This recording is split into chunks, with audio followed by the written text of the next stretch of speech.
All right, calling to order this City Council special meeting for Monday, June the 27th, 2022. Calling it to order at 4:25. Roll call and certification of a quorum. I will certify, Madam Secretary, that we do have a quorum present. Members Hernandez, Amcar, and Carbone will be absent for this meeting. Moving further into citizens' comments, Madam Secretary, did we have any comments submitted or names submitted? No, sir. All right, moving, not sure why consent agenda's on there, I guess. So we'll move down to, probably helps if I have the right agenda. Mayor Council issues for City Council discussion, council input and discussion regarding fiscal year 2023 budget, and council priorities, FY23 capital improvement plan, review of anticipated fund reserve revenues and expenditures, and budget calendar update, budget considerations for fiscal year 2023. With that, we'll turn to a staff report. Thank you, Mr. Mayor and Council. Thank you for your extra time this evening. Also like to thank all the staff that's in attendance. They wanted to, a lot of them had authorship of some of the material that you're going to be asked to comment upon, and so they wanted to be here to hear that firsthand and unfiltered. There's one agenda item, but there's a lot in there. This is in your material. I won't go through this, but we're going to try to cover all of these topics. We do need to complete this portion of this meeting by 6 o'clock so we can get into the other events we have scheduled. But this meeting generally has been rescheduled from earlier this year. We had to cancel that. Actually, I think it's going to be a good thing. We've got 3 new council members, and tonight gives you an opportunity to listen and learn some more, and also contribute.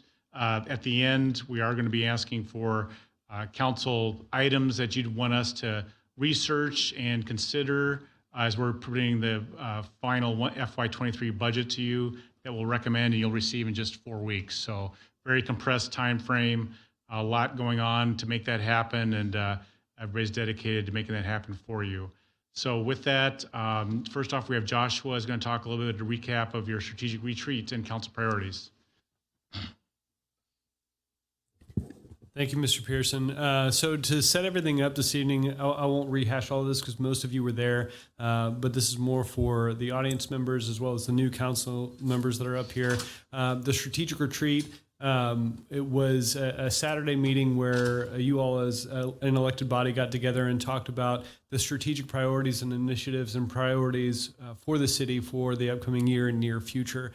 So this is different than this public meeting where you all are making decisions. It itself is a public meeting, but it's a true working session that's orchestrated by an outside third party so that you all can focus on your ideas and directions as a group and as a body. And the outcomes of that, if we can go to the next slide, were the strategic priorities that we had that were then prioritized based on where we currently sit as an organization. So 1 through 6, trusted being the most important.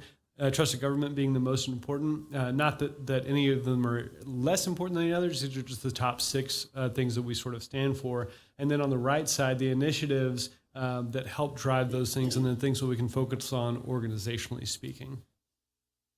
And then to sort of stitch all of that together, we have a 1-page sort of document that shows the cross-section between the strategic priorities and the initiatives, so that we can get to the point of being able to act against them. And so you can orient yourselves relative to the budget, and we can sort of be on the same page in terms of what we're doing as a community. Thank you, Josh. So these council strategic initiatives and priorities are extremely important when we go into the budget cycle. The budget office looks at them constantly. We recommend items that support that. We only have so much money to go around, and there's always more needs than there is money available, of course. But these are kind of North Star for where we need to go with the budget in a given year and over time. One thing we do every year here in the City of Pearland is we write a number of white papers. These are essentially policy briefs for the City Council and the public to understand the issues that are facing the community, but also these papers are requested by members of the City Council and the mayor. We had some new guidelines this year. After taking feedback from both staff and City Council, We were asked for a more standardized format. We were asked to limit the length to 5 pages. Staff did a pretty good job of that. I think mine's the longest, and I apologize. We did a limited number of papers for more impact. I think last year we had over 15 papers. This year it's 11. I'm trying to make it a little bit easier, a little bit more strategic. We did our normal staffing papers that we always do, and we did that earlier in the year. Those are available for anyone who would like to look at them. They kind of give a department by department overview of where they would like to go with staffing over time. And then, again, these papers were requested by the City Council at the strategic retreat. So I'm going to go into quickly summarizing all of these. I am not going to do them justice to how much time and effort went into the authors writing these, the departments reviewing them, and kind of stapling everything together to make it work as one cohesive vision. But the first paper here is about policy options for development.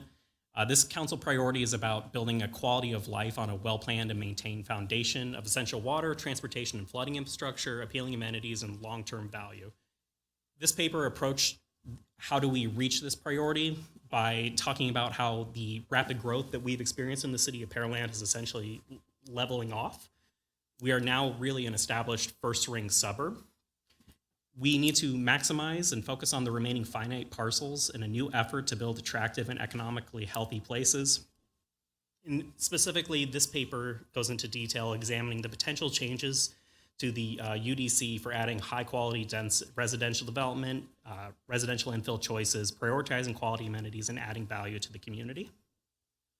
The second paper we have in your packet is regarding water reuse. This fills in under the council priority for sustainable infrastructure. As Pearland continues to grow and build out, even though we've kind of reached the limits as a city, we have a lot of infill remaining. The city is going to need to look at its water resources a little bit closer. One way to mitigate the need for additional water purchases is the reuse of water that's been cleaned and would otherwise be released. Reusing water has a positive benefit as it essentially is using something, again, that we would just release to water soccer fields, baseball fields, grass, those sorts of things, ponds, drainage, fountains if we need water for those. And again, this reduces the need, instead of using potable water for these systems, you would be reusing water that's already been treated. I believe it's called gray water. Paper number 3 is about expanding event hosting. Council set a priority for us to create a growing and more welcoming community where we foster a diverse and unified community full of events and amenities, et cetera. One way to do this that our Parks Department wrote about is to host a signature event that celebrates really all about Pearland and who we are as a people and the things we value. While our staff has the ability to coordinate a signature event like this, the paper goes into detail about what a full-service event management company could do to sort of elevate this effort if council would like. And staff have engaged 2 event management companies to provide an overview of sort of what that would look like and what it's looked like in other communities. So it's kind of starting off that discussion with some background. White paper number 4 is about small businesses and permitting. The council priority is about trusted government, with specifically calling out simplifying permitting in the initiative that aligns with this. The paper details the launch of Open Counter in the summer of 2021 and how that's strengthened permitting already. It talks about the connection with the Pearland Chamber of Commerce and how we are moving a myriad of efforts to sort of move to a more user-friendly, business-friendly online presence. The full implementation of this program is going to keep Pearland well situated and continue to serve the community and the business community as well. White paper number 5 is a financial metrics report. This is regarding the resilient finances priority the council has set for us. And in this paper, a financial framework from the University of North Carolina that all North Carolina cities use was taken and applied to the city of Pearland. So it applies several objective measures to both the general fund and the enterprise fund systems, and gives us feedback in a little bit more detail that council had asked for prior on things like the level of debt, how our revenues are looking, how our expenditures are looking, et cetera. It's a pretty wonky paper, but I hope you enjoy it. I did. The white paper number 6 is a motor pool update. We do this one every year. The motor pool was launched in 2019 as an effort to really create a more sustainable funding system around all of our vehicles and equipment for the city. When we started, we had 388 pieces within the motor pool that the motor pool itself was responsible for. We had other pieces of equipment and vehicles outside of the motor pool within the city. They just weren't being managed under the motor pool system. As of today, we've increased that by 86% to 616 vehicles and equipment. Vehicles and equipment pieces.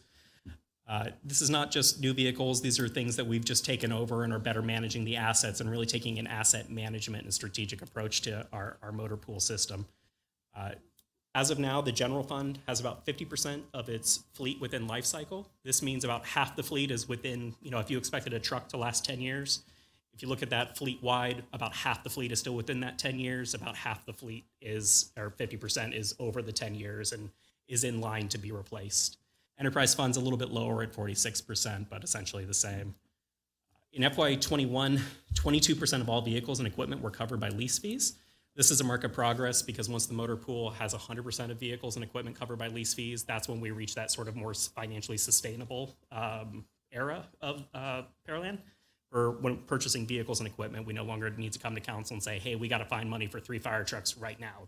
It's more of a, hey, we've planned for this and we have the money set aside. By the end of FY22, this is projected to increase to 31%. So we are making progress on that. White paper number 7 talks about 2 new internal service funds. This is in support of the Resilient Finances Council priority. Pearland's developing both an IT internal service fund and a facilities internal service fund. These are going to mimic how the motor pool fund works, and again, will help us be more financially sustainable. It'll also help us allocate costs to the departments in a more transparent way so that when council or the public asks, how much does a police department cost to run or a fire department, all the cost of those facilities, their vehicles, any software that might be specific to that department is reflected in their budget, so you get the full picture. Paper number 8 is an economic and budget outlook. Nothing here that you haven't seen in the news, but we are in a period characterized by uncertainty. Inflation is going to continue at least for another year. Labor markets are extremely tight, and this is increasing the cost of labor for everyone, including us. And we can expect the supply chain disruptions to continue, so things coming in a couple months later than they used to pre-COVID. Paper number 9 is about drones as a first responder. This paper looks at the council priority for safe community and provides an innovative solution idea where drones would be a first responder program for police, fire, and EMS incidents. It's designed to increase safety for the first responders, improve our situational awareness, and provide a quick response to many types of calls. The Pearland Police Department is looking at piloting this here during the summer, I believe. Moving on to sort of a high-level overview of the general fund. These are our revenue streams. Eric, can we pause Yes, sir. there? So, council, if there is any questions or clarifications on those papers, welcome that, just to break that up so I'm too far away from that. That's all right.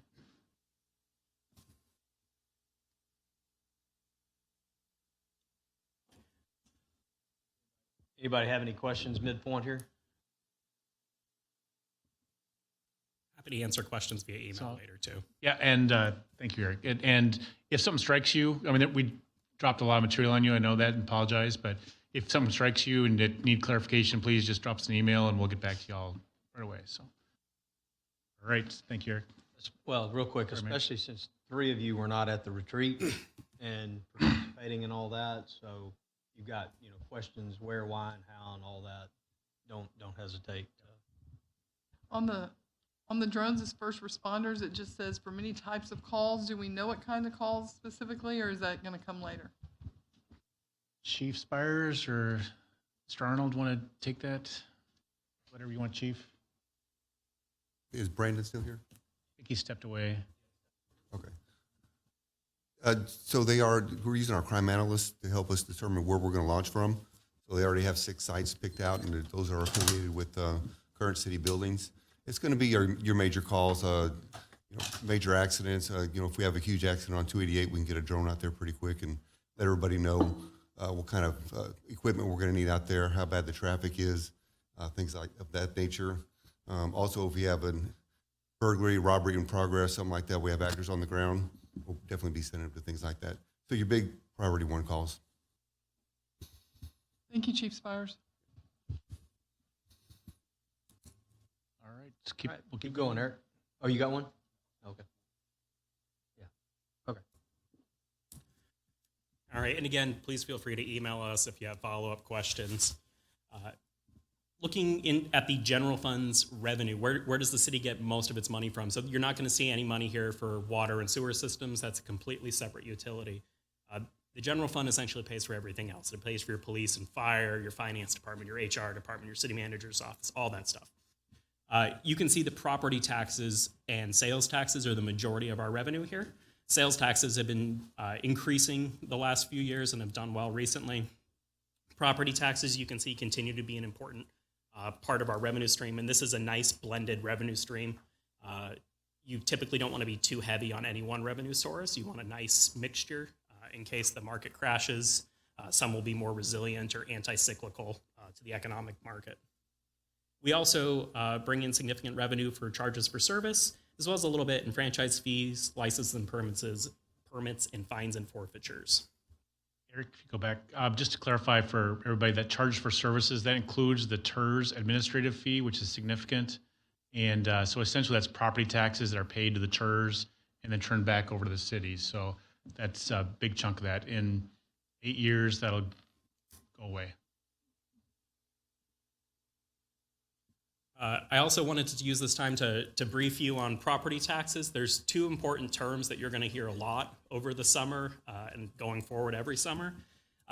So each year in late July, Brazoria County gives us two numbers, and they are the no new revenue rate and the voter approve rate. These figures are determined via a very complicated state formula that was outlined in Senate Bill 2 that really changed the way we do property taxes. I'm quoting the state controller here just to make sure I get it exactly right, but the no new revenue tax rate is the tax rate that would bring the same amount of taxes if applied to the same properties taxed in both years. So given all your value changes, hold new construction out, just the same exact city properties, no matter what values happen, what would the rate need to be to bring in the same dollars as last year? That's what that rate means. They also give us the voter approve rate, which is the most the city council could choose to increase property taxes above the no new revenue rate. It's a 3.5% cap. If council ever wanted to go above that, it would need to be an election, and there's a process for that as well. So you'll hear those terms.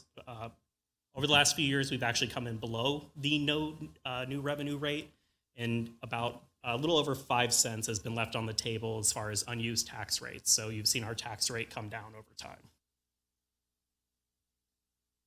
Sales taxes, we do have some data on how different industry groups in Pearland perform. We know that retail trade is over half of our sales tax revenue, followed by lodging and food services, and then several other segments kind of fill out the remaining industry segments and revenue amounts, but they're all under 5%. Prices are increasing, not just for people who live here in Pearland, but for staff as well as for anything we need to buy to get the jobs that we have as government employees done, to build roads, put pipes in the ground, you name it. Here you can see this is the CPI just specifically for the Houston metro area. The red line is all items. The blue line is all items less food and energy, which are typically removed because they're so volatile, but that doesn't mean we don't pay them. And you can see here that inflation has risen rapidly since February, we'll call it, of 2021. Specifically, items that are going to be affected the most by inflation and already are anything that has to do with petroleum. Gas prices are up 45%. Vehicle prices, if you can find one, are also up about 9.2% over the year. Commodities, which we buy a lot of, not including food, are up 15.3%. So this affects capital projects, pipes, concrete, all those things you have to buy that's a commodity. And then labor costs are also up because of the extremely tight labor market, which is very unusual in this country. Approximately 71.4% of the general fund is spent on salaries and wages. Most of this is going to be public safety just because that's where we have the most people. Even if they're not our employees, though, let's say we've outsourced something, that outsourced company, they're facing the same price and wage pressures that we're facing as well. So their costs are going up. In the United States, we do have some data. We don't have this at the Houston metro level, but across the country, you can see sort of this spike here on the right side of the curve beginning in 2022. In blue is the overall economy. In this sort of yellowish brownish line is just public administration, so all government functions essentially. You can see it tracks, it might lag a little bit, but wage growth is occurring in local government the same as it is occurring in all sectors of the economy. Before I move on to expenditures, I wanted to hand it off to our grant manager, Joel, for a quick update. And I'm 0 for 2. We will come back for Joel. Moving on to long-term expenditures. It can be useful to zoom out every once in a while. We get so used to looking at 1 year at a time. When you zoom out and see what a local government is spending its money on, you get a pretty clear picture of what their priorities have been. And over the past several years, we've been directed by City Council to increase our investment in public safety. And here you can see that in that top line is you can see the investment increase that the city has made and the taxpayers have made for our public safety functions. I also wanted to explain this yellow line here, which is called general government, which is not a super helpful description. This is generally your finance department, your HRs, your internal service departments. So it's not your public works, it's not parks and rec, it's not public safety. But this number is a little bit misleading. The reason it's going up is because the amount of transfers, which we book underneath this category, have gone up over time. So for example, that $21 million figure, there's $2.4 million in there that's getting transferred to the Streets and Infrastructure Reinvestment Fund. That builds roads and sidewalks. You have $2 million in cash-funded CIP projects. You have 1.7 for property insurance and $250,000 for the community safety grants that were approved by council. So that general government line contains some stuff that is not just in-house, but would ideally be shown in these other lines. And we're working on fixing the system to do that. Joel's with us. Joel, would you mind giving a quick update on grants? Yes, thank you, Mayor and Council. So the grant fund is really comprised of about 7 special revenue funds. At this point, we are running at about $19.5 million in total grant funds. Our general recurring grant fund activities that typically involve community development activities, our public safety work, firefighter hiring, things like that we will see on a recurring basis probably come to about $3.8 million. And then we've got a little over $15 million in disaster recovery. A lot of that is hazard mitigation related to Hurricane Harvey. We do have some foresight on some additional resources that may be coming to the city along those lines. And we also have the existing COVID relief funds that are coming from the U.S. Treasury. And those amount to a total allocation of about $12 million, 11.8 to be specific. We get that in 2 tranches of funds that both have come in. The first one came in mid-year 2021, and then we recently got the second half of that dollar amount, but we won't program those dollars until FY23. But the lion's share of the initial allocation is in use right now, and we're primarily using that for public safety reimbursement for our force account labor associated with police patrol. And we've got some other smaller allocations that go along with replacing ambulance fleet and some other eligible costs. We have 2 grant programs that involve getting money out to the community. One that is involving a facility improvement program, and the other is going to be a social services kind of reboot for entities that are doing social service, public service work in the community and need an influx of resources to assist with their continuity of operations. They've suffered tremendously over the course of the pandemic, and we want to make sure they've got support for those. So we're well-versed in our programs. Most of these dollars are accounted for, and so there's nothing that's unrestricted out there that we really have an opportunity to consider as far as how we use those funds. But they benefit the community tremendously, and we've seen a tremendous uptick in our ability to attract those dollars. If I could add editorial, thank goodness for Joel's expertise in managing all those. It's been very helpful and beneficial. It's grown dramatically from the CDBG world, and there's a good memo in there that recaps the intention to reimburse the city for our COVID costs with the large second tranche, and that'll funnel through. But that should be considered a one-time that'll help for the next year, but we just need to be eyes wide open about the long-term implications of that. And to add, Mayor Cole and City Manager Clay Pearson really helped spearhead a tremendous effort to fight off some challenges that HUD presented to us this year, and we came out victorious. So I just want to say we've got strong leadership in that regard. Thank you very much. That helped us to sustain $1.6 million that the federal government was ostensibly attempting to take away from us. And so we won that fight, and we're putting those dollars to good use now. Still want to do an after-action report.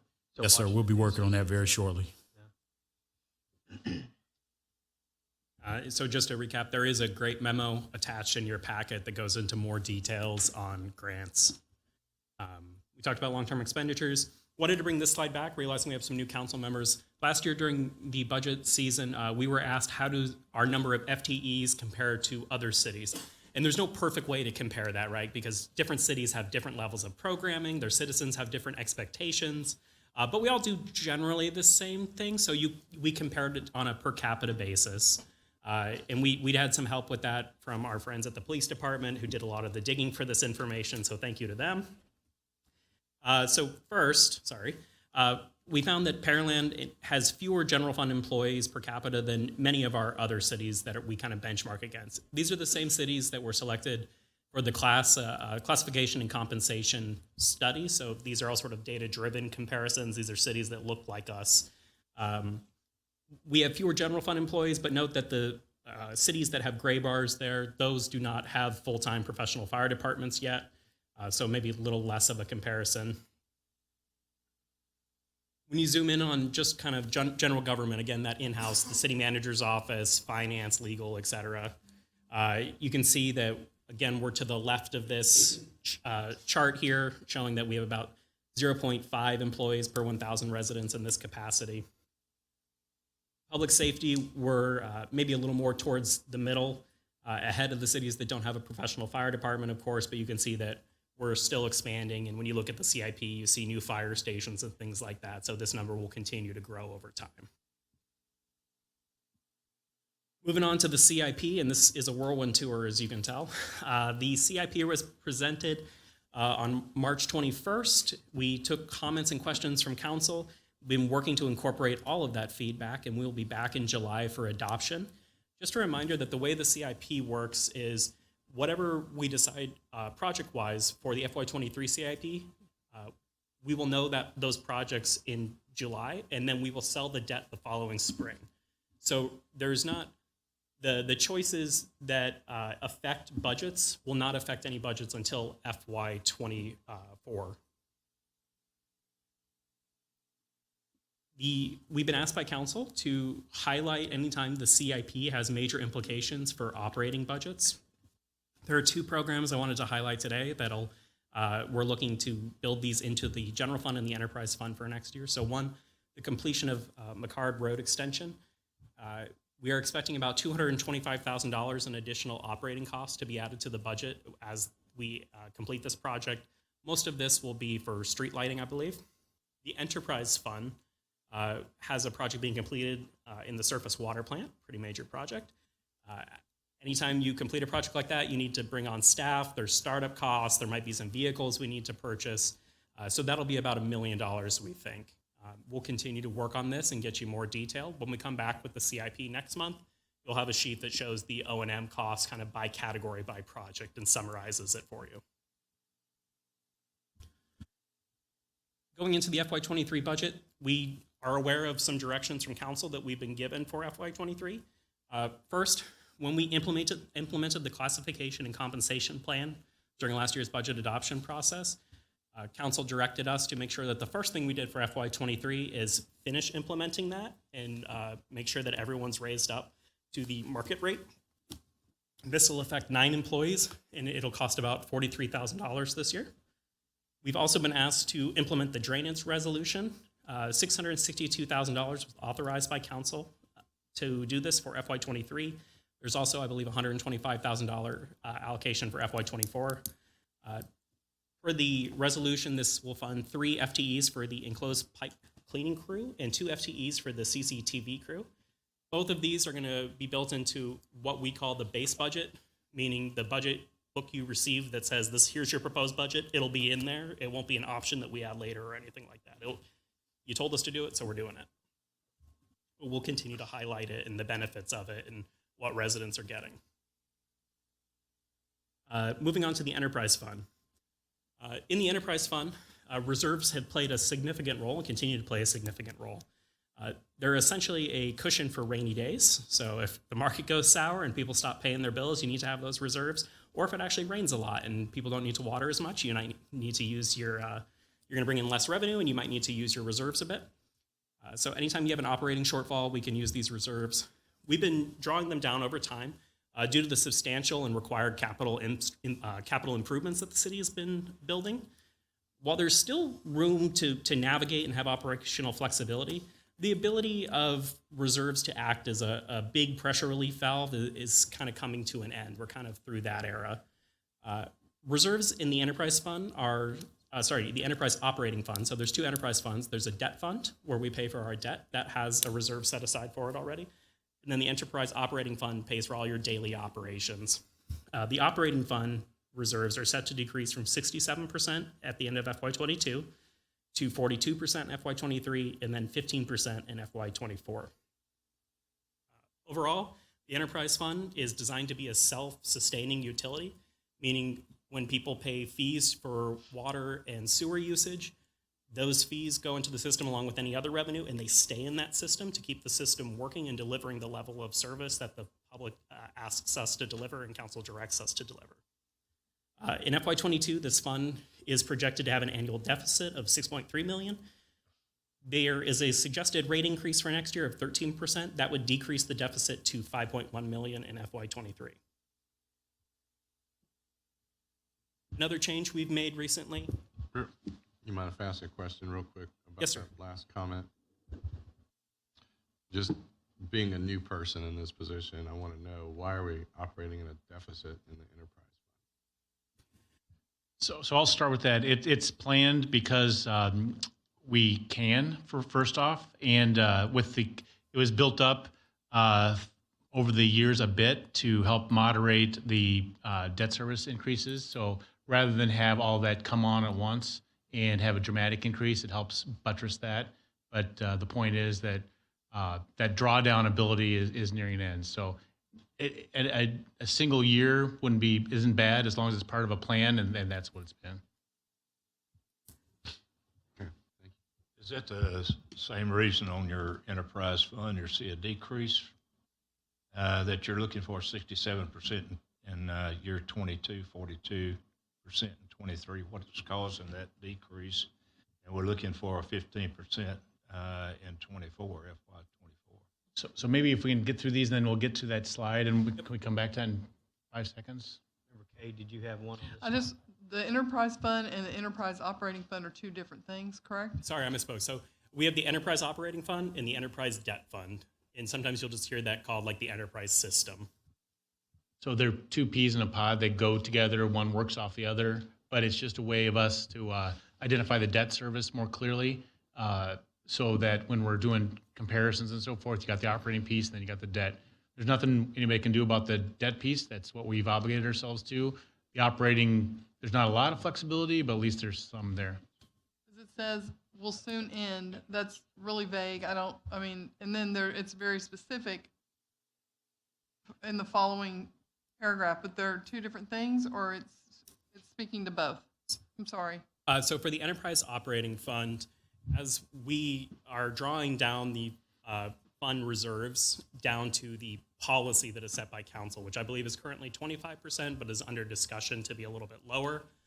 What that does is by using reserves and lowering that threshold due to some system changes we've made, like implementing the debt fund, the enterprise debt fund, that allows you to have rate relief for the ratepayers so that those rates don't have to increase quite as dramatically. Certainly, rate increases are still needed, though. So if it gets complicated, but another advantage and reason to do splitting the 2 is that we have mandatory covenants with the reserves as it pertains to the bond holdings. And so if we separate them, it makes it easier to calculate, clearer. And so those are separated rather than get lumped together. And that gives us another way to manage the rates better. Real quick, and then I'll go to Member Koza. But at the end of the day, we know because we're taking on a new plant. Yep. We've got other plants over here that need to be replaced or upgraded, and it's a large outlay of capital, which is going to be a large outlay of debt. Really, this is by design to try to keep rate increases as minimal as we can. They're still going to be large, but they would be even larger if we didn't combine them. And so it's just in an effort to get through this patch of X number of years, so we don't make the rates so much that it kills the public. And to amplify that a little bit, Eric said that the financial policies have been discussed. It's more than that. Tonight, you've got the actual change that's recommended and we really need to do so that we don't, quote unquote, artificially have to raise rates more to meet those covenants. So our reserves are supposed to be around 25, and we're talking about going down to 15. As far as COs versus revenue bonds, is that going to force us into COs from then on? So COs actually helps us because the way those are set up, it makes it so we don't, it's really immaterial whether they're issued as CO or revenue bonds, but by issuing them as COs, we'll be able to get some relief on the rates as well. And just keep in mind, if we lower that from 25 to 15, it's not just the 15%. We've also got the reserves on the debt side, on the debt portion. So if you didn't lower it, you'd be having this big chunk of money that you were just sitting on in the in the operating, and you'd have another set in the debt. So it makes sense to lower it in the debt side, the operating side, and that's getting offset with the debt side. But I mean, as far as the rates, if we were to go on the revenue bond side, does that make it where it would be higher on that because we've dipped down below? No, the rates, no. Okay. You can ask John Roebuck that, but that's, I think, don't quote me on this, but I think it's actually even better because you got technically the full faith and credit of the city behind the COs, even though it's revenue backed. And so you'll actually should get a little bit better rate than if it was just revenue side. Okay. Thank you. We do have a good slide that's coming up that has the numbers on this. So if we can, A lot of numbers. yeah. You just got ahead of ourselves. All Yeah. right. Also wanted to note, so issuing COs with a structured debt payment system, this is new for us on the enterprise fund side. We'd be doing this on the general fund side, and now the enterprise fund side is going to match. This allows us to essentially plan out how we're going to pay back this debt with a little more flexibility, which again lets us sort of level off rate increases a little bit more and make things a little bit more predictable for residents and businesses. So this is the snapshot of the rate model. You'll see this a lot this year. There is a ton of information here because I think anytime we want to show this, we're trying to give the full picture. We can and will get more into detail in this as we go through the year. You'll all become rate setting experts. But the top line is always the take home. So we did a 5% rate increase this year, and now we are projecting a 13% increase for next year. And the take home from that is the reason it needs to be a 13% is that we, in order to sell certificates of obligation, this number down here called bond coverage ratio needs to be 1.15. If you were selling revenue bonds, this would need to be up to 1.4, which is, I'm talking about the ratio of revenue to operating cost, I believe. It might be all cost. We can get that clarified. But either way, with revenue bonds, you'd have to have a much higher margin, essentially operating margin of money you're bringing in and not spending.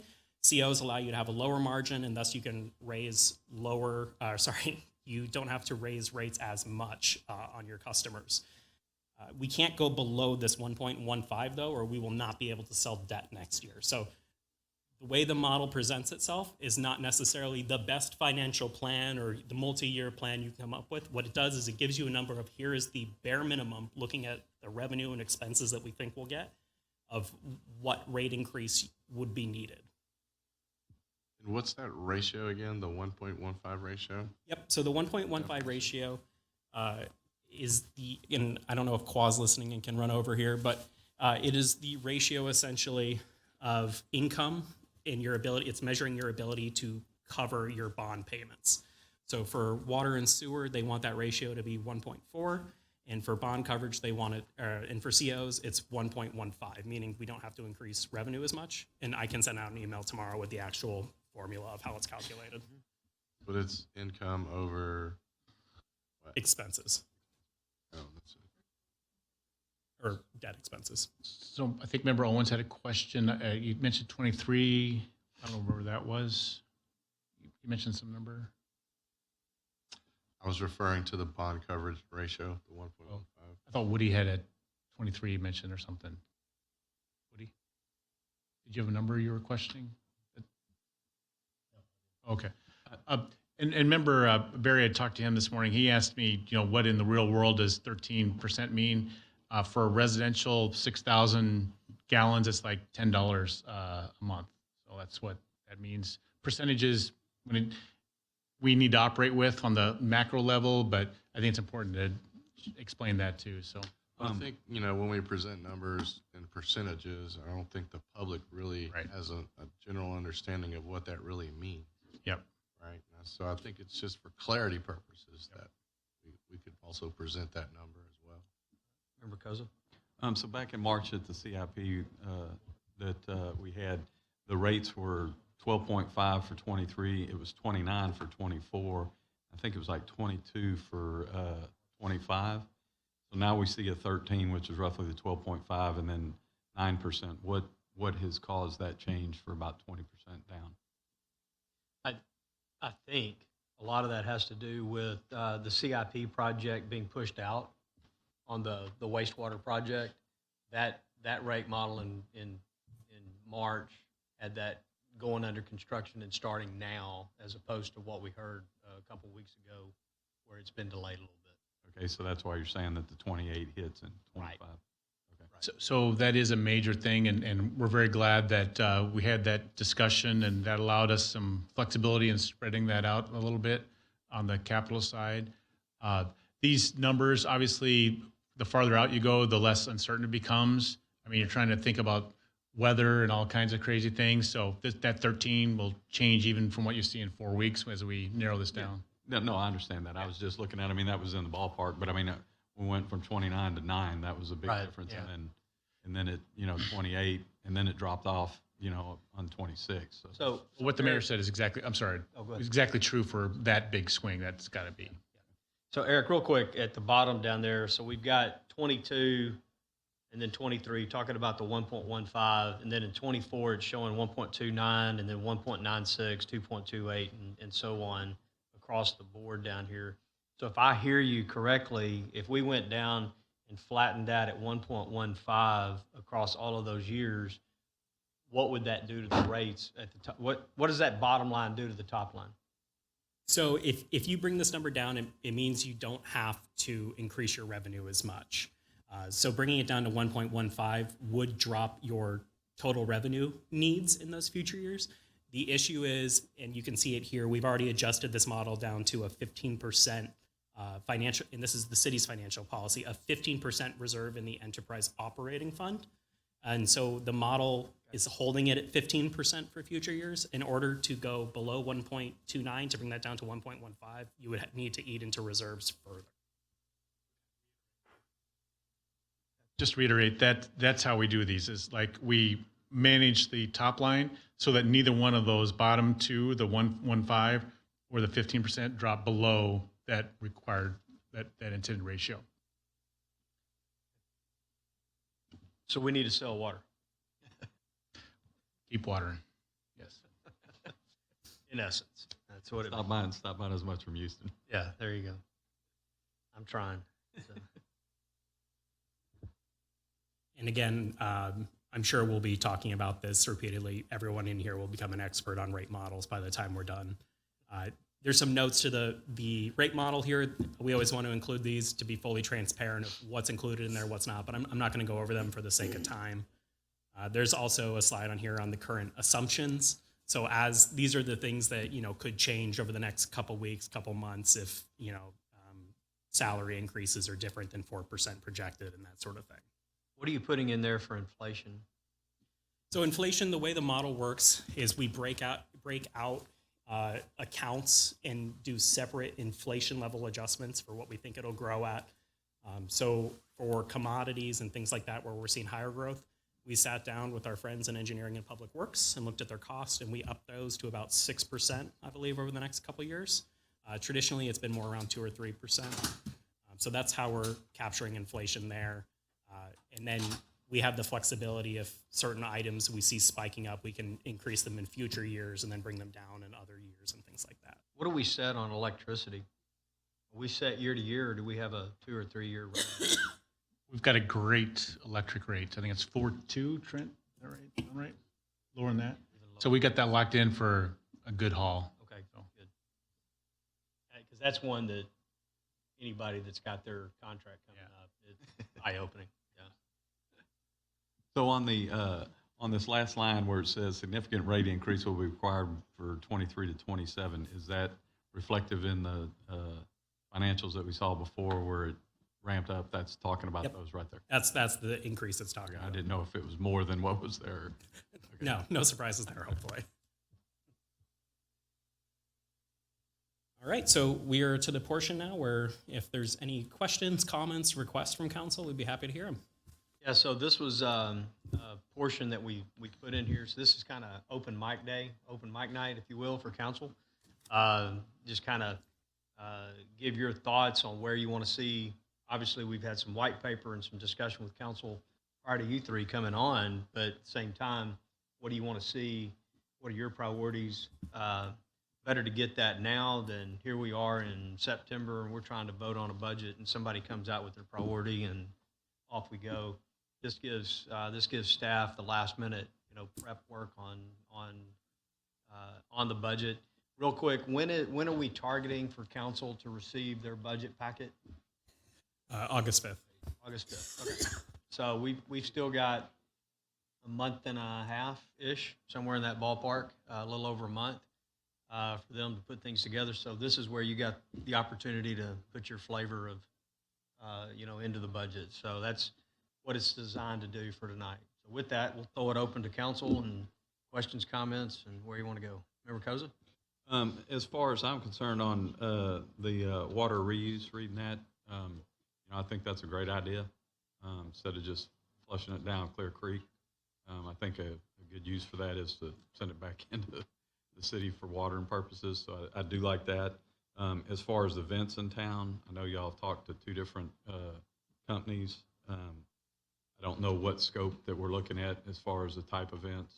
I read the little thumbnails. So I'll answer what we talked about at the retreat. Okay. That way, and where staff ultimately we go with all this, is to be ironed out. But we talked a little bit about how I know last year there was an attempt to kind of bring Founders Day back. So the old Founders Day celebrations back in the day, and that sounded like, okay, if we could put the city and CVB and other folks kind of in Parks Department behind that, could we reestablish Founders Day or a Founders Day like big festival, big something, where, when, and all that to be determined. But that's where that prompted kind of having that. It would be our deal, just like you go to certain cities and they have this festival or that festival every year. It's like Strawberry Festival. Strawberry Festival in Pasadena is a great example. This would be, the Pearland Festival. Right. That was the thought around it. Okay. Mayor, if I could, just one caveat for since not everybody was there, but the other thing that we had to mention, and not trying to whine overly, but those are very, very, very labor intensive on a holiday. And so the idea as it was presented was trying to find somebody to partner with and support, but not adding that because, we do the holiday events in December. We do the 4th of July, which will have them on Monday. And, asking our staff team to take on another one unilaterally would be very challenging. So. Fair enough. As far as, John, I know you and I have talked in regards to the permitting aspect. I've had several constituents, my personal experience with permitting. I feel that there is some areas that we can improve upon in that, not only with small business, but within residential as well. What do we have on the horizon for making that process a little more friendlier? Well, I think as presented in one of our white papers today, one of our main concerns is upgrading our online permit portal, Track It, which is something we've had, I think, now for about 7 years. We're just having too many issues with. We're not getting any sort of response from the company, and so we're spending as much time just trying to fix it and keep it up as we should be helping customers and getting residents and business owners through the process. So I think moving to a more to a new program that addresses our needs, that actually allows us to provide that service and is more user friendly, will definitely allow us to meet and address some of those concerns that we've heard as well. And I think combining that with one of our other main projects, which is looking at the UDC and trying to take certain parts of that and make it more understandable and readable and usable, so that as we work with applicants on their projects, there's a greater level of understanding, and we can continue to keep their projects moving forward without losing time. Okay. Also, as far as consistency amongst the employees, I've had several people say, yeah, we go in, we talk, and we get this response. We go do it, then the next response comes back, and it's a different person, different response. What are we doing to work through to where we have a consistent response to the customer? Whenever we hear about potential issues with consistency, we always bring our team together and go over what we expect of them. Obviously, no two projects are the same, and so based on the specifics of the design and build, they can be looked at differently, but we do our best to ensure that we're consistent with our interpretations and we're consistent with the application of those determinations and interpretations as we move forward with additional projects in the development world. So I think the main thing is, you know, I think for the most part, we do a good job. If you look at our turnaround times, you look at the projects that we deal with, but we're always open to feedback, and we take that feedback and we share it with our staff, and we hope to grow and make it better because of that. Exactly. I guess what I meant in feedback, when it's one project, not from this project to that project to the next one, but basically I've had people say, yeah, we go in, we talk about here's what we're going to do, here's what we want to do, talk to one individual, then they get it done, come back, say, all right, we're ready to go, fill out the permit, and then all of a sudden we come back and say, hey, that's not right, we've got to go do this on the same project. That comes down to documentation of those discussions, and that is something we're working on. I think, again, that's something that could be approved with a better and more well-rounded permitting software platform. But we continue to address that issues and ensure that when reviewing a specific project, we understand what has happened already on that project so that we can continue moving them in the direction that we've already started with them. Okay, thank you. Rowans? Yeah, on the not the general fund, enterprise fund, with the water plant, the 10 million gallon a day water plant, what was that, 160 or 168, 178 million? And then also you got your wastewater treatment on the Hargrove facility. It was triggered at 78 million. Have those numbers been added into what it's going to do to our enterprise fund on the water wastewater side? Can you go to the model page, please? So yes, and in the middle of the page, we've actually made it very clear. We've broken out, you can see those lines, and you can see the debt for those, for both surface water and the sewer system expansions. So it's very easy to see that. It is definitely recognized and a part of the model. Okay, so what is that showing, what, a 15% increase each year for the next 4 years? No, it shows 13 as it stands now next year, 9, and then the big 28, 13, 8.5. So also those debt service, those expenditures already been calculated in. Right, that's what the middle of this section I just point out flows literally to the current water sewer annual debt service line there. The structured debt helps us a lot by wrapping that towards the backside so that it doesn't just jam it like near term. So.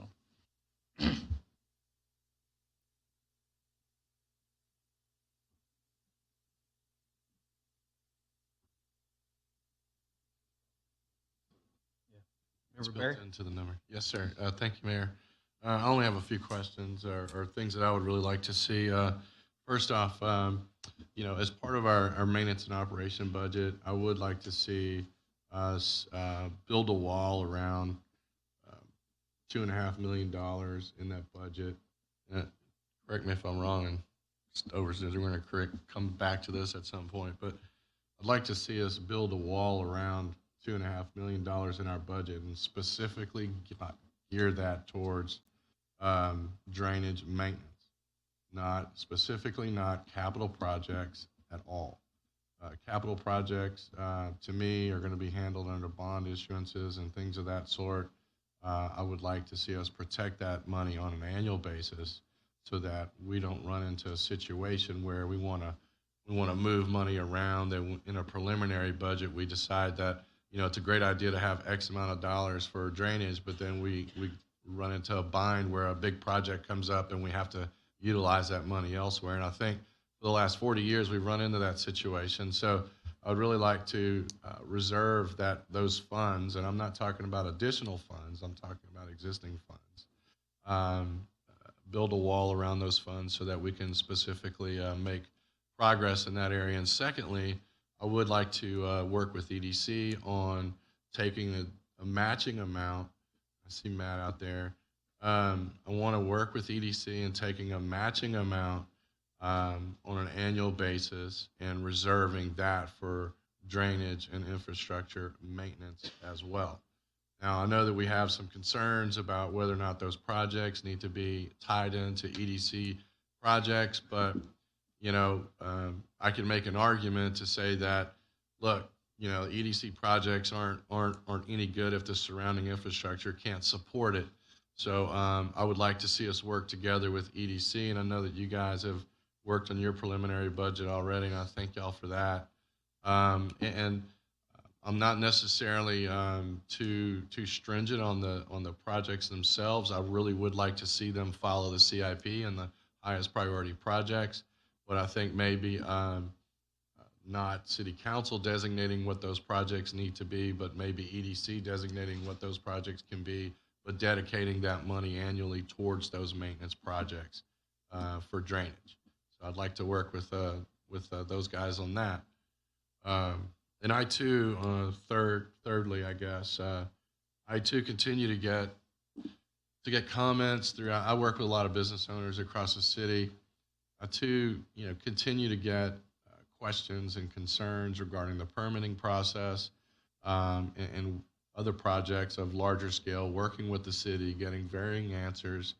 I would like, and it concerns me a little bit because now we implemented a permit portal, and we realized that permit portal isn't what we thought it was, and so we're going to move over to another permit portal just when everybody had gotten used to the existing permit portal. So let's. I'd really like to make it easier for people, and the permit portal was a step in that right direction.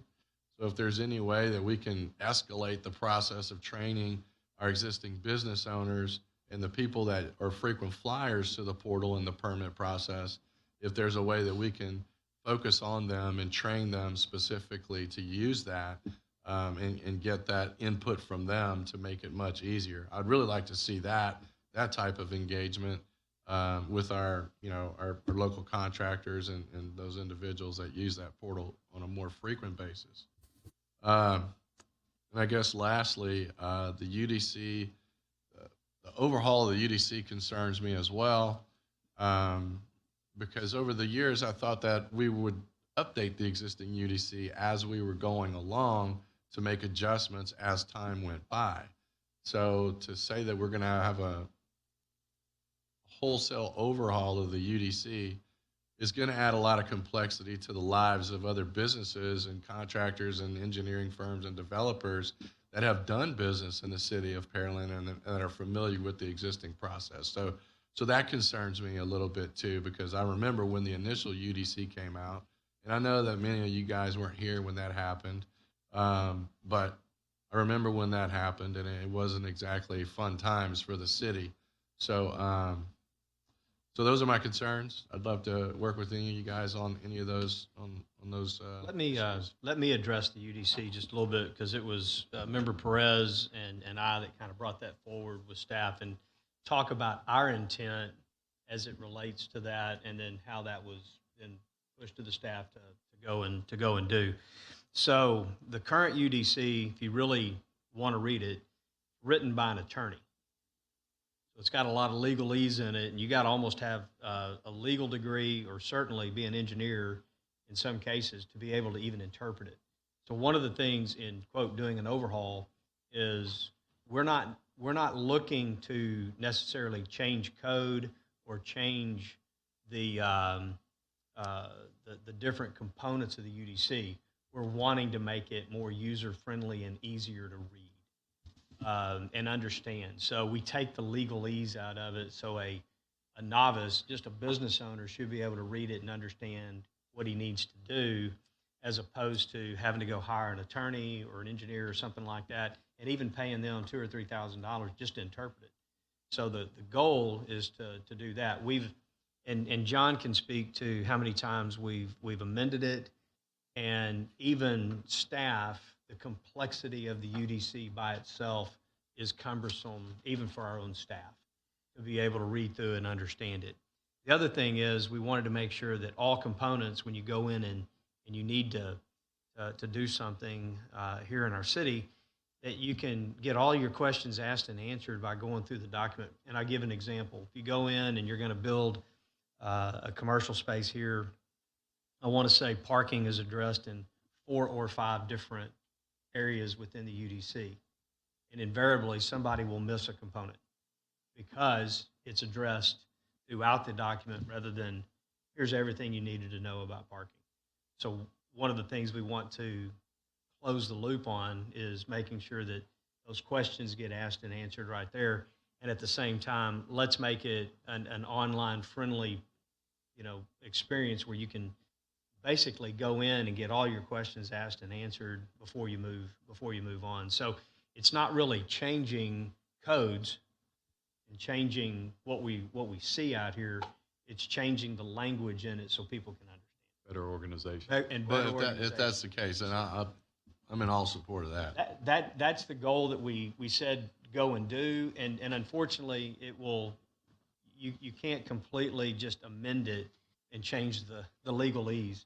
It's better to just go over here and rewrite it for what we want it to say and how to say it, where it's easier and friendlier, and then swap them out. So Clay had I just want to amplify what you said about the UDC itself was accurate. The thing is 15 years old, and kind of with respect, I mean, we can't have both ways. We can't say we don't like it without being willing to dive in there and rip the Band-Aid off and do it. And there's better ways to do it now, more graphics, more consistency, hyperlinks, et cetera, et cetera. It's a big, long-term effort, but I think it's deserving and worth doing. Well, we even talked about in the document having hyperlinks to engineering criteria and those types of things. So when you are going through, well, what does this really mean? Well, here's the link to go to the engineering criteria, so you're there. And again, making it more easier, more friendly to be able to use. And if I could, honestly, not being defensive, just trying to get facts out there. I think if you look at the record, when you get into the flow and you see both individual questions that come to you, and then we look those up, there's 8 times out of 10 more to the story. It's a design professional or somebody, builder, contractor, that's not telling their client the whole story. And so it's important to draw those connections back to the owners that you may be hearing from. And then when you see the track record, I mean, the hundreds and thousands of permits we issue, there's exceptions, and we're committed, as John said, to wiping those out and learning from those. But we're not perfect, but I think we're batting averages more than good when it comes to that. The last thing is, just to be perfectly clear, the software package we have is 7 years old, so that's a long time for software. It's not the open portal. That's a different thing that's on top of that to help people. So we need to get a new underlying permit software, and that's what's referenced when John said that. So, And I agree with that. It took me 4 months to run 100 feet of water line. yeah. And to track it, I agree with you. It's very archaic and it's hard to deal with. Yeah. And we've had not great response. I mean, it's just not been good. So One other thing that I wanted to ask, as far as if we had something, and this is just an idea, where we have like a master contractor, tradesman, that if they were fully bonded, connected with the city that we know and they're operating within the city day in and day out, is there any way that we could possibly say, all right, if you're bonded and come in and say, you're able to do this, and with very limited interaction as far as the permitting process, you go file your paperwork, but let them be the final say on, we're ready to go to the next step. Well, I think we're willing to look at a lot of different options. I will tell you, we are right now, more often than not, approving plans with comments and conditions, right? So we're not making you go back and change everything and come back. We're redlining it for you, make these corrections, go ahead and build it. So that's been saving time as well. John, aren't you too allowing contractors to take a picture and submit? Are you looking at that? Well, from an inspection standpoint, we've gone to virtual inspections on a number of kinds of inspections. It's still sort of a prototype, but we have it out there with water heaters, generators, et cetera, where instead of a contractor having to call an inspection for the next day, he's at the house, he's done the work, he calls an inspector on the phone, shows the video, he's watching it live, and we inspect it there, and they're done. So that benefits not only the contractor, but the homeowner who's done with the work and has their next day back. Yeah, no, I would be full support. And I think part of our whole concept with the UDC is the fact that we probably amend it 4 times, 5 times a year, right? And so we keep adding to the UDC. It just becomes a bigger, bulkier document. So we're hoping if we look at it holistically, that we can maybe start shrinking it and look at all the regulations and what is really needed to keep Pearland the Pearland we want. Okay, I'm in alignment with all that. That makes sense to me. So, yeah. Yeah, completely changing it in a rewrite, be a whole different, I get where you're coming Yeah, with that. no, I completely agree, because one of the other frustrations I hear on a regular basis is that, and I know that you don't want to hear this, Clay, but Pearland is just still very difficult to work with. It's baloney. Yeah. But Well, I know I know that's your position. And I get that, and I'm a defender of Pearland in the process. Don't get me wrong, but and I do understand there's always 2 sides to every story. But I think there's those underlying stories and grievances that just won't go away necessarily. the challenge too is that somebody had an experience 10 years ago and they act like it happened last week. So I was going to say, but I've gotten used to when people call and they make a general statement. Mayor's got more of these than anybody. So Yeah, they make a general statement about permitting. I usually ask them, when was the last time they pulled a permit? And invariably, well, it was 4, 5, 6 years ago. And I said, okay, well, maybe you ought to try a new one and judge on today, not 6 years ago. Mine were 1 and 2. Oh, I know, and come from there. Same thing like with water billing. People used to say, "Wow, they always tell me I have a leak," and they said, "Well, when was the last time you talked to them?" Well, it was 2.5 years ago. Okay, well, we've changed how we interact with the public today, and so let's don't hold that standard to what we're doing, today. I've had recently several permit requests, and almost every one of them, the contractor is saying to the owner one thing, and the owner is only listening to the contractor. They get us involved, and it's like, here's the rest of the story. And my comment back to the contractor is, you probably ought to tell the truth to the owner, because here it is. You haven't called for an inspection, or you did, it was 4 weeks ago, or we give you comments 4 weeks ago and you still haven't turned them back around, and they're trying to blame the city. A lot of times these contractors will just blame the city because it's easy to blame the city. So most of the time I get back, that's what I'm seeing and I'm hearing.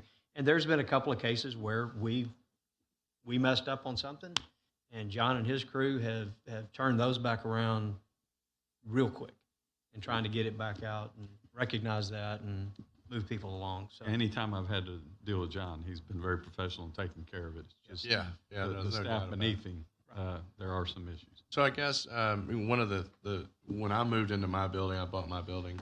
I had a portal I could go into and look at the status and things of that sort. So when we're dealing with contractors and owners and whatnot, do the owners also have the ability to go on that portal to see the status as well? Definitely. So even with Tracker right now, if the contractor applies for the permit and whoever they add and owner is one of the lines they can add, they get updates and they can look at that. And so if their contractor they hire fails to include their information, then they're limiting their own. They need to check on that as well. Was there a way we can require them to add the owner? Because that sounds like to me it would alleviate a lot of issues. Well, we actually do require it. The problem is they often put their own name in it. And so we can't go back and look at the thousands of permits we do every month. But we often, when we get a call, we'll talk to the owner and say, listen, talk to your contractor, have them fix this on the system, and you'll get an email update when we send out comments, so you'll see what's happening. We do try to share that, and that's something we can continue to work on with communications to distribute that knowledge. I would just think that, anytime a status would change, the owner would get notified. That would be useful to the owner to alleviate some of these things that, just a thought, food for thought. And Jeff, if you work with a contractor when you set that permit up, and make sure it works pretty well if you do that. The track it aspect of it is a little archaic, though. Yeah. Trackit's had bugs in it since the day we opened it up, and it's better than having nothing at all, but I think it's time that we move to a next generation or whatever, or third generation removed from it. John, real quick on permits. So where are we running right now on first time, issuing a permit on the first pass? We're generally in the 80 to 85% range within the first two. So the original submittal, then we'll comment and you send it back and we get it approved. So the vast majority of our permit applications are approved in the first two reviews. Granted, some of those are small, very, very small permits all the way up to, to larger remodels and all kinds of stuff. Yes, but and we do have large, significant projects that we purposely assign extra manpower to make sure that they stay on track. And we've also, over the last couple of years, have reduced our turnaround times. And so a lot of reviews, maybe 2-3 years ago were 10-day reviews. They're 7 days now. So we're doing our best to get those answers and those comments back to the design professionals and to the business owners so that they can keep their projects moving on a timely track. How are you on those metrics? Like the 10-year down to 7 or 10? Oh, I mean, 10-day down to 7. How are you doing on some of those metrics? We're probably in the say 90% on our metrics, because we have staff specifically dedicated to ensuring that our reviewers and there's probably 6 different departments that are involved and potentially in the development review process, but it's their job to ensure that those timelines are met and those reviewers do their job time. Have we looked at other software than Trackit? What's out there? Have we studied that? Yes, we've been doing that for the last, say, 6 months. I think we've had probably 5 or 6 demos and some multiple follow-ups. So we've identified what we think is the best product and what would work well with some of our existing softwares, and we would be able to launch quickly, comparatively, for new software. And so if the financing through the budget comes to fruition, we can make it happen. And one of the things on the UDC redo we had talked about is we would have a committee assigned to that. And what I would ask for is the ability to make sure that we put technical people on there, not just, Uncle Bob and Aunt Susie, just because we like them and they're good citizens. But let's put technical people on there so we understand it, even if they're not citizens.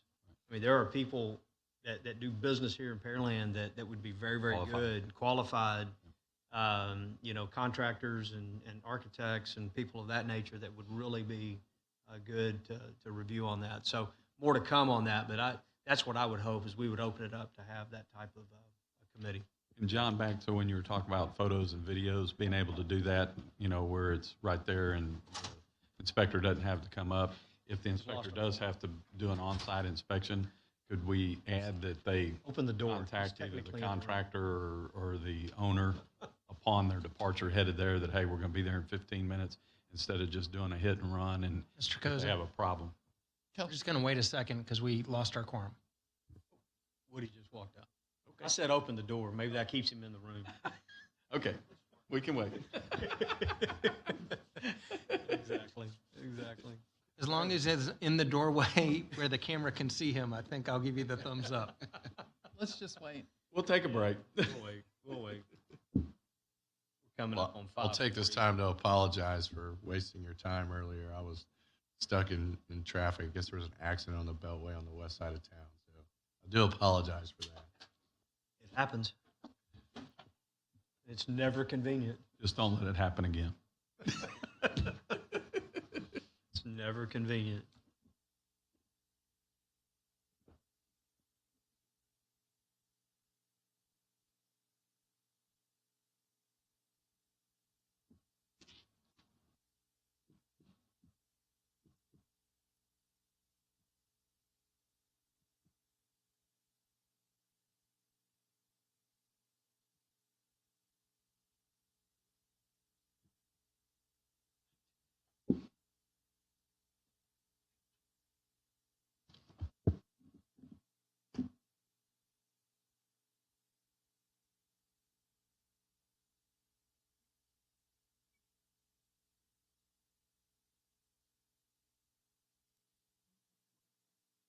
If Woody's rule of new council members was in play, we couldn't have any word tonight. He always says, you're a new councilman, you can't say anything for 6 months.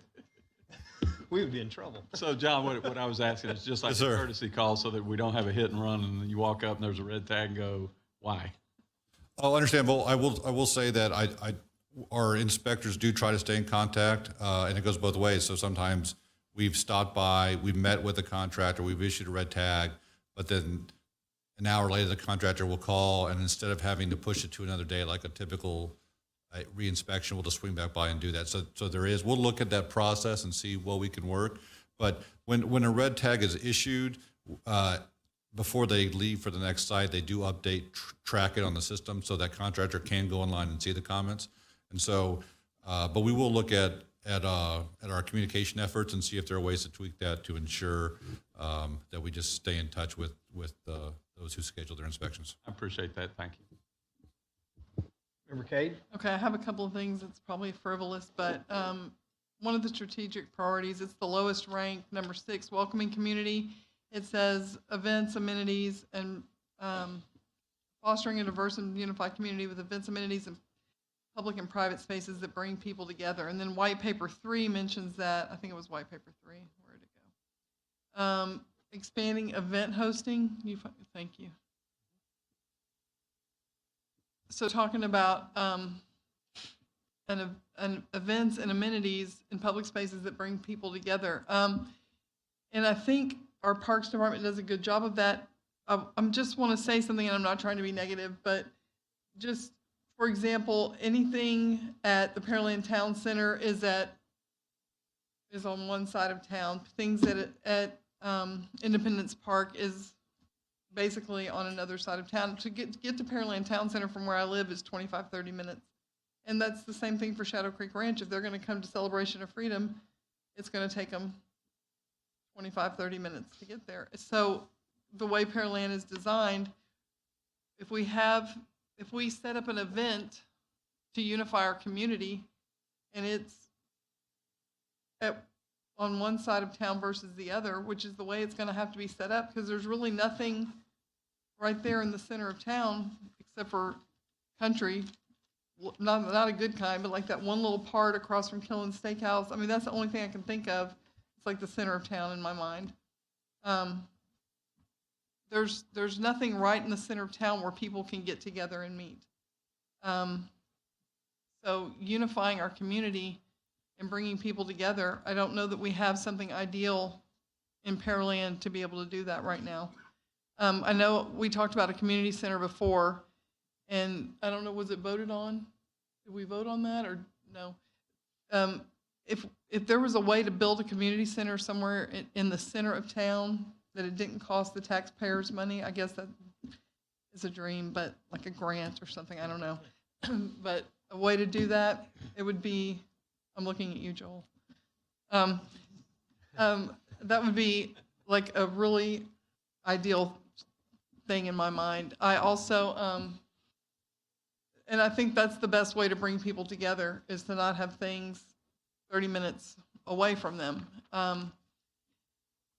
And Real quick, and I think staff, specifically Parks Department, has tried to leverage, city doesn't own the town center, so the town center hosts and does certain events, and do quite a few there. Actually, I think our Parks Department tries to do their best to leverage Shadow Creek Sports Complex 1 and 2. It's a large space, large parking, and we could do some activities there. I don't know what that would look like in the fields and those types of things of having something other than sports there. But our makeup of a city is going to make that difficult no matter what. And I think it's important as long as we're bouncing and we're having things on both ends of town, then we can incorporate the whole city as we do things.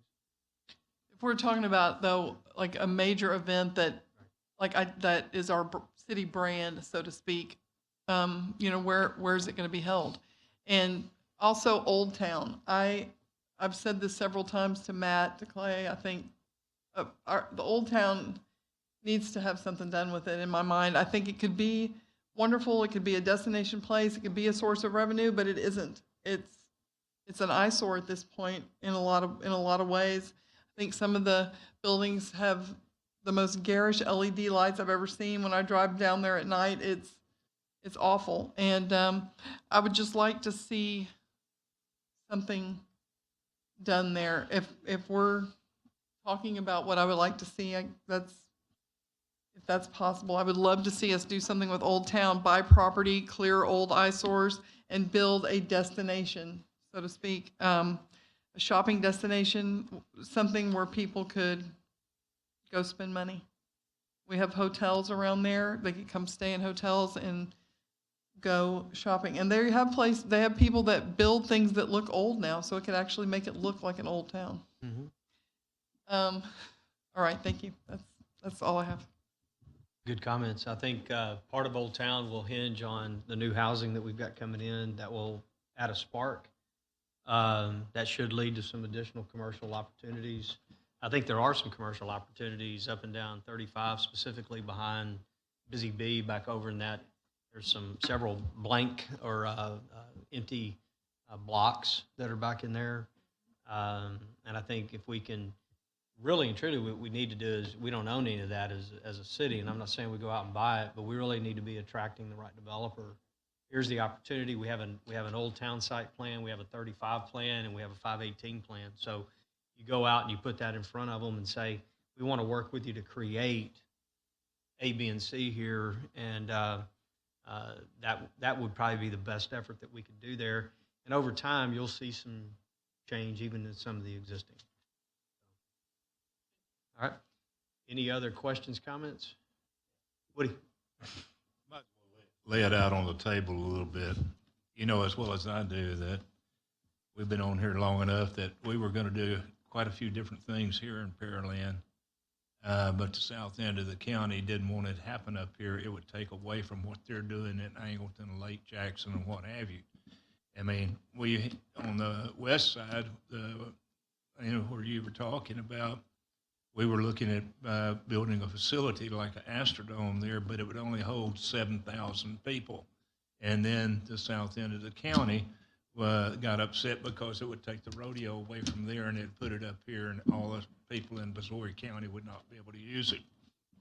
So there's been several things that has went on in the last 18 years that I've been on council that should have happened but didn't happen. And Mayor, I know you fought some of the same battles, and but it was a case that everybody thought it was going to divide the county into north and south and everything. But at the same time, we were contributing about 35 to 40% of the sales tax for the county. It came out of Pearland, so there was a lot of definition behind it that why we should have done it then, but we didn't do it through there. But there's enough heat coming up this way that kept us from doing it. But Pearland would have been a different type of community or different community than we had now. And the town center would have built, it would be probably twice the size that it is now. But at some point in time, we're going to have to start looking at just Pearland. I'm sorry, but that's it. We'll make the decisions here for the people here that want to come and live. I mean, Pearland is a very attractive area as a suburb for urban area for Houston. I mean, we've got some things, and I think that, you know, we should talk about it. Like 288, we're the only city around that's got the direct connect to the medical center. We can get there faster as a direct connect that anybody can. That's a suburban around. And Mayor, you know, we tried to get that thing changed several times of talking about 288. The state said, it's up to y'all to do it if you want to do it. You know, change the name of it as a direct connect into the medical center. And it makes a lot of sense because we got over 10,000 people a day that go to the medical center that come out of 77584. So, I mean, you know, that, to me, that you know, that wants something to be done. You know, people should be, you know, that's coming into Texas from other places. God forbid the people from California, but, you know, people coming here, especially with the background in any kind of medical or anything like that. Pearland is actually the location they should locate in if they're going to work at the medical center and be a part of it. That's where it should be.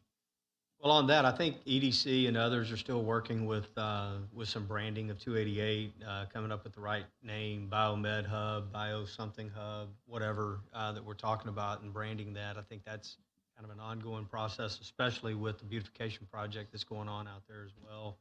I think the timing of that would be real good if we're going to name it and work with TxDOT to rename it.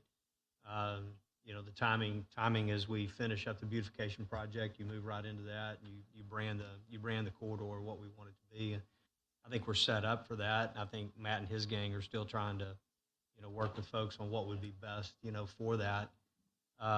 Because we do need to make sure that we're keeping Pearland as our focus. Our focus, while we want to be a good county partner, I mean, at the end of the day, it's our residents, our taxpayers, and our. Imagine we still got that rail line drawn on a piece of paper. We do. You and I took care of it. Yeah, we do on Kirby and everything else. Real quick, Eric, could you go back to the enterprise fund? Oh, you missed it. Right there.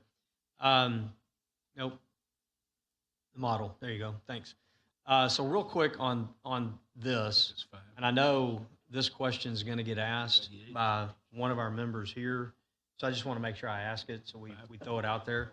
Last year, we were able to go from a 9% down to 5%, mainly because we had positions in the budget for the new plant and other things that really and truly, they were going to be almost day one in the budget, but obviously the plant's not here yet, and it's further delayed.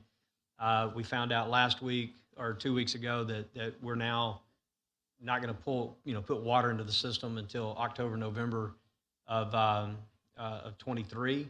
So one of the questions would be in this 13%, you know, the new employees coming on for that plant, when is it scheduled in the budget, and how much of that's upfront in October versus, you know, 6 months out or 3 months out from when the plant's operational? I know that question is going to get looked at and scrutinized and asked, so I'm asking it now so you're ready for that.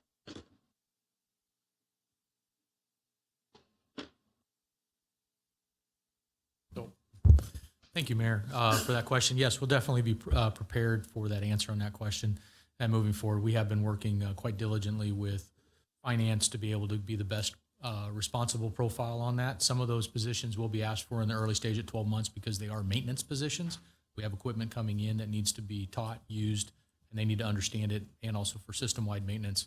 But then, of course, looking at those lab techs, we have a lab technician or some operators to when they would stage correctly. Right. But also, caveat is that we want to make sure that we bring them on board early enough so that they understand their system, understand their process and what they're going to be doing, and not have them show up day one when we turn the switch to deliver water. So it's a fine line, and we're working on that with them. Yep. Yeah, just want you prepared. So I know that was a big subject last year, so want to make sure we're prepared for that. Any other questions, comments? We're actually just ahead of 6 o'clock. Just along those lines, when the water plant does come on board, you know, I guess we're going to wean off of Houston to some degree. I would assume that would help our cost structure as well. Yeah, we've got a take-or-pay situation on west end. the northeast connection into Houston, but there's a premium, so hopefully we're not paying for the premium anymore. I think staff has talked about going back and renegotiating some of that with Houston. Maybe we can get a flair for how that's going over time as well. Yeah, the southeast plant on this end coming down Pearland Parkway, we're an equity owner Right. at that plant. In Houston, right. Right. Right. But you know that Just other on the plant, west it's just a Right. take or pay amount, and then there's a premium. Premium above that, yeah. Right. And the hope is we don't ever have to Yeah. have the premium. Right. Right. Any other questions, comments? Good deal, staff. Everything good? Eric, anything wrap up? Yep. We'll be back next month with the CIP, and then we're going to go into our super busy season developing the budget, and you will all see that August 5th. So Okay. looking forward to it. Okay, sounds good. We will adjourn at 5:56.